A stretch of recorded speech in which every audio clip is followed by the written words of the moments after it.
oya muhafe mu Rwanda Unix TV.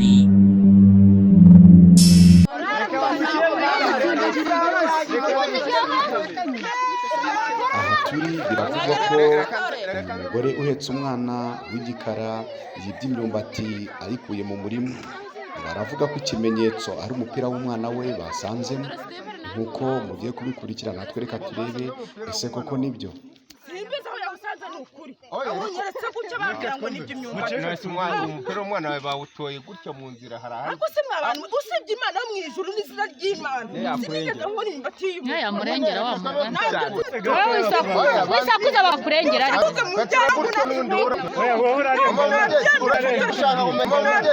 urashaka kumenya aba bantu nibona ko wemeye ko umwana wawe ni umwana wanjye wesha noneho rero njyewe nta mburane yaba we n'ibindi byose ntambutse nigenda wowe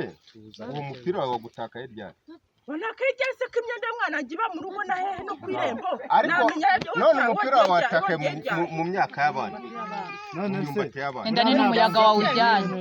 ibyo simbyemera ushaka kubanga umuntu naburi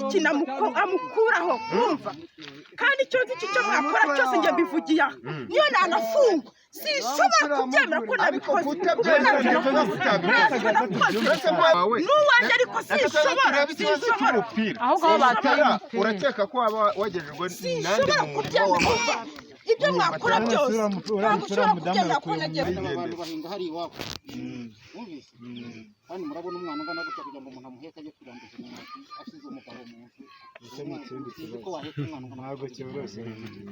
ibi byose nitujya tunareba tujye dushyira no mu bwonko dutekereza yego uramubye reka dusobanure natubwira ahubwo ko umupira wabonye noneho anatubwiye n'ahantu haba hibwa ukuntu hangana ukuntu najajaje hose babwiye ko nabanje kwibwirwa n'ingatemo duhinga uwo mugabo avuga agenda nahibeye daragura n'imbere nambutse mu gitondo fata isuka njya guhinga nca kwikaho zabo umurima wabo uri hano mu rukingo hepfo ahangaha yego njyewe mpageze mbona imyumbati bayikuye bayirayemo hakuwe ahantu hakuwe ni nk'ibiti bitari hasi atari gukabiriza ntibiri hasi ya 20 yenda cyangwa 20 ngiye niko nageranje niko nabibonye yego ndafata isuka ndahajya nsanga abana hageze ndangwa ntese ubundi guri guhingira ikiko imyumbati yanyu mbonye bayikuye nese waruzi ikikatari bayikuye bureka rubanza uteke amatwi noneho nyihagera ntibimubwira ati subwo ngo abantu twiri imyumbati nabaheye ntabwo mbizi ntigusaba uretse yuko n'uwayikuye yaranduzaga akanacukura ubwo ngubwo jewe twahinze haza uyu mumama ubwo ibyo ntitwana bisakuza yena ngo uyu ntabyaze urumva aje ahita ababwira Francine atese Francine kugira ngo byumvikane neza ati urahingira iki kubisango byaturayemo iyo nkuru nawe urumva ko nemaze kwimurasira ko abimenye nawe bamwibye none reka ati no mukwanje ibyo muko nago mbizi oya nyine ubwo bamwibye ati njyewe bayimazeho ati no mukwanje baharanduye ntifara numva se nakubeshya batera nyine ngo bayikuye ubwo atari ko mfite amakuru agaragaza yuko hari umuntu winaha utuye hano ko gasozi wenyine ashobora kuba turareye ku myumbati kubera yuko hari umuntu ufite amakuru yuko yatoyemo umupira ari wowe uyu nguyu bafite ibyo ngibyo rero ko nta mupira wahabonye uhanyura jewe nazamutse kwita kunyuramo ndacyabivuga ko yakuwe wanayibaza unasubije kwizi kago sanga zitemye na ubu ntabwo uzeba we waruherereye turareba tujye kwisesa kugira ngo uwo mupira waruri natambutse kwikaho ngenda uwo mupira ni wawubonye watambutse kwikaho ubarita 20 ikibazo mufite niki kandi umumama aremera kumwenda ruhu kandi uwo mwenda dukeneye kumenya nakubwiye ngo nge ntambutse hano bamubura ushaka kumenya ngo ubundi ukuri oya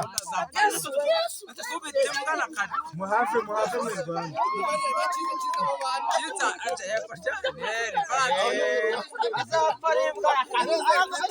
Umusozi n'uhariwe amahera imigozi ayihinga wayitungisha ingurube iri kwiremba tugatahira ubukaho n'ikitacyo tubona amateke mwikaho ntacyo tubona. none se koko uriya asanzwe yiba Uyu mugore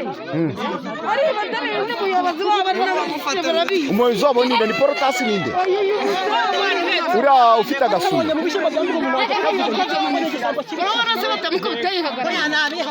yabonye ntashaka kukagira buri gihe ari n'ibigori ariba rwose. nese tuvuge ko uriya mukobwa umukubise urushyi atamurenganyije baragikubita uravuga ukuri